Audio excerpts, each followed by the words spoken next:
Muitas usinas alcançam alta eficiência na produção de etanol, mas sangram margem no momento em que o produto sai da planta, porque não tem rastreabilidade exata sobre o que foi expedido, para quem e com qual respaldo fiscal. Operar com medição manual ou sem homologação não é só ineficiência operacional, é um risco regulatório real perante a ANP e Inmetro, e uma brecha aberta para disputas comerciais com distribuidoras e tradings.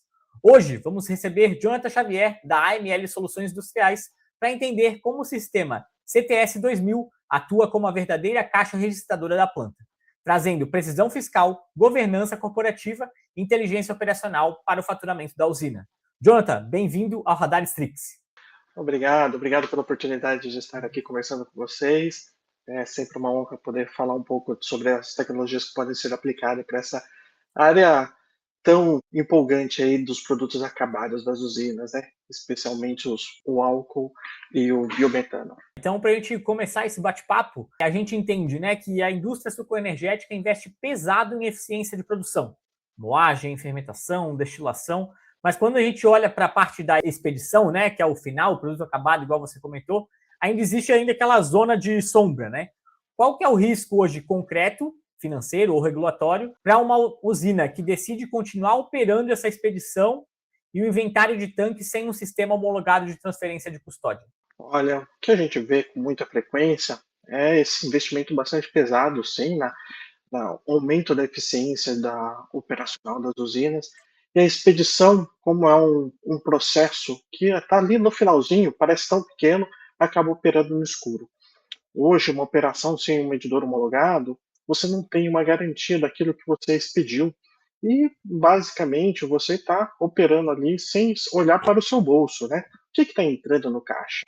Um desvio de 3 a 5% numa usina que se carrega cerca de 500 mil litros por dia, estamos falando aí de cerca de 15 a 25 mil litros, que simplesmente não aparecem no faturamento e não aparecem financeiramente. Então, essa operação, sem laudo, sem um controle regulatório, te expõe não só a ter produtos movimentados sem um controle, como também uma brecha para uma regulação, uma vistoria, né? Seja da ANP, seja do Inmetro, ou dos seus próprios clientes, que podem trazer aí prejuízo para a usina. Muito bom, Jonathan. É interessante isso, né? Porque, querendo ou não, é de fato faturamento, é produto ali que está deixando de ser quantificado. E aí, Jonathan, para a gente ir para a nossa segunda pergunta, assim, né? Me explica um pouco dessa arquitetura do CTS 2000, do início ao fim, né? Desde o momento em que o caminhão chega na planta até o momento em que o dado vai para o sistema da gestão. O que acontece de fato tecnicamente em cada etapa desse processo? Bem, então antes do caminhão chegar na planta, o processo já inicia com a definição de uma ordem de carregamento. Então, todo o processo comercial do cliente faz ali a validação de para quem vai ser vendido, qual é a quantidade que está aprovada. Então, quando o caminhão chega na usina, ele já tem uma ordem para ele direcionada.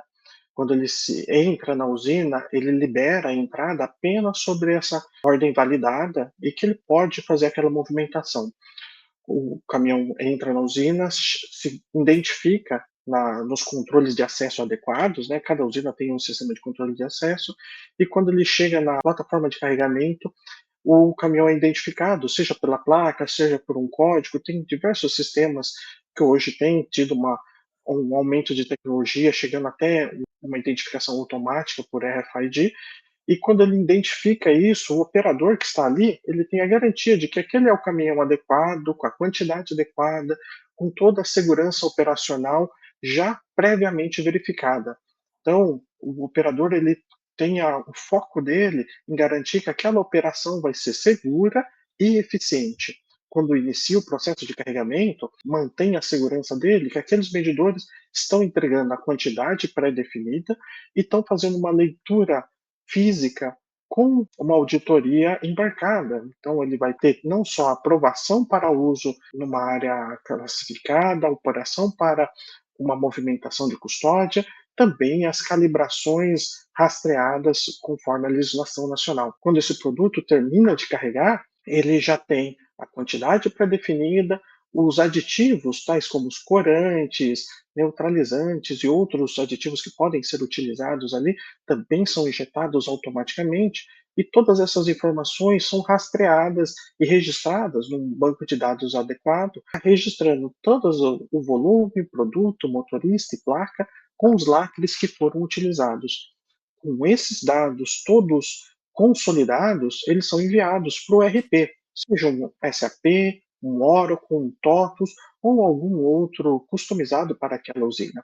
Então, cada etapa desse processo, ele garante uma nova camada de proteção fiscal. Então, desde o vendedor que está em contato direto com o álcool que está sendo expedido, até o banco de dados que está ligado ao seu sistema ERP. Então, essa rastreabilidade fiscal que permite uma fiscalização tanto interna quanto externamente. Muito bom, Jonathan. Muito legal essa sua explicação, de fato mostrando, né, tudo que está envolvido no sistema.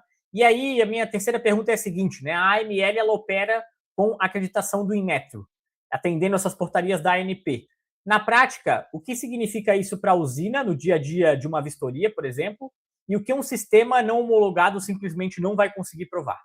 Olha, essas homologações, como que ocorre? No Brasil, nós temos aí o Inmetro como o órgão federal que regulamenta toda a parte de medição no Brasil, e a ANP é focado para os combustíveis e biocombustíveis. Então, quando você tem um medidor que não tem aprovação desses órgãos, é um medidor que ele não pode ser levado a sério quando se trata de uma disputa jurídica e disputa fiscal. Para o caso da ANP, ela tem aí um interesse especial aí pela questão fiscal para recolhimento de impostos, para controle de estoque. Então, quando você fala aí do etanol, toda essa expedição de etanol utilizando medidores apropriados, você garante uma operação mais rápida e garante que, numa vistoria da ANP, você consegue entregar para eles toda a rastreabilidade da informação que foi fornecida para eles. Quando você tem um medidor que não tem essa homologação, você simplesmente não tem a rastreabilidade e a blindagem desses dados, né? Então, é como se você tivesse ali um cheque escrito a lápis. Não vai servir a nada. Aí para o pessoal mais antigo que ainda conhece cheque, então você não teria coragem de utilizar ali um cheque escrito a lápis. É assim que acontece quando você está tratando aí de medidores fiscais. Então você tem um valor associado e você precisa ter essa garantia de que aquilo não vai ser adulterado no meio da operação. Então a Cocal, por exemplo, domínio dessa legislação e o domínio de todos os equipamentos que possuíam as homologações necessárias foi fundamental para garantir ali a tranquilidade pelas vistorias que eles passaram. Então, tanto vistorias internas quanto externas, benchmarks com outras usinas, têm passado com bastante tranquilidade e bastante robustez todas as informações, né, que estão sendo registradas. Maravilha, Jonathan. E mais uma pergunta aqui, né, dentro do Radar Strix. Usinas que implementaram o CTS 2000 relatam um aumento de 15% no volume diário carregado em relação ao método manual. Esse número é bem grande, assim, é bem impressionante, 15%. Mas eu queria entender um pouco mais.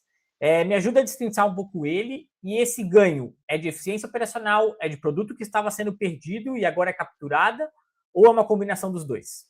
Olha, João, principalmente uma combinação dos dois. O ganho de 15% na capacidade, ela não vem só da velocidade, mas da eliminação de gargalos no processo. O sistema automatiza toda a jornada do motorista, da chegada do caminhão à liberação do veículo. Então, permitindo que essa estrutura, a mesma estrutura que você tem hoje, mesmo time, consiga movimentar mais produto. Usinas que antes do nosso sistema operavam até as 22 horas, passaram a concluir o volume expedido dentro do horário comercial. E o resultado é eficiência, mais movimentação com os mesmos ativos, sem investimento em infraestrutura.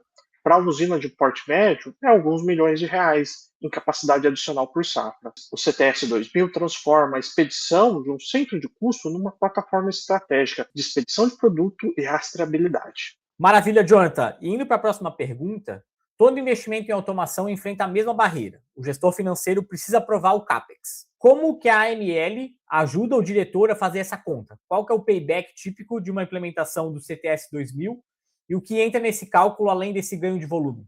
Para a gente ajudar esse diretor financeiro, esse gestor financeiro a avaliar o payback de uma instalação desse tipo, nós auxiliamos ele destrinchando esse problema em três grandes frentes, né? Um é o aumento de volume movimentado, devido principalmente ao aumento da eficiência operacional. O outro é a identificação e eliminação das perdas e os desvios e as movimentações não autorizadas, então, que hoje você não tinha a capacidade de enxergar, agora você passa a ter.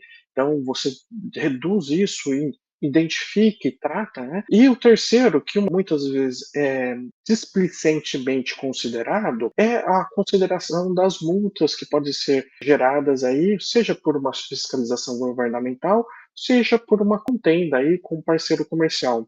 Então, essas três frentes a gente tem avaliado junto com nossos clientes, conseguimos obter um payback entre 6 e 18 meses para esse tipo de instalação.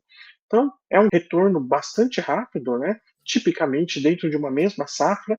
Então, fica bem defensável para o gestor financeiro aprovar isso e ver o retorno para poder usar esse valor recuperado desse investimento já na próxima safra. Perfeito, Jonathan. E indo para mais uma pergunta aqui no Radar Strix, hoje mudar o processo de expedição, que é aquela coisa, né? Sempre funciona assim, gera esse atrito operacional. Qual que é o trade-off que a usina enfrenta ao implementar o CTS 2000? O que acontece nesse período de transição e como que a AML gerencia esse impacto sem que a gente trave a operação e não consiga, de fato, implementar o sistema de vocês?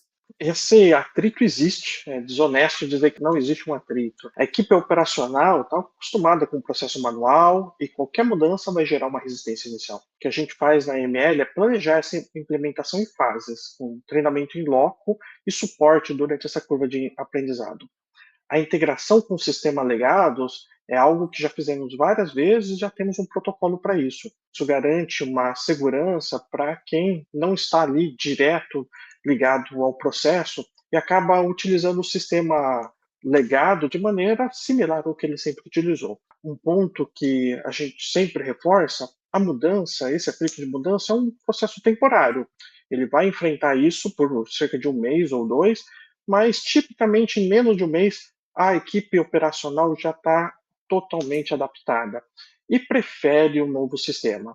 Então, ela tem maior segurança, ela tem uma confiabilidade de que não vai cair no colo dele um problema, qualquer que seja o problema.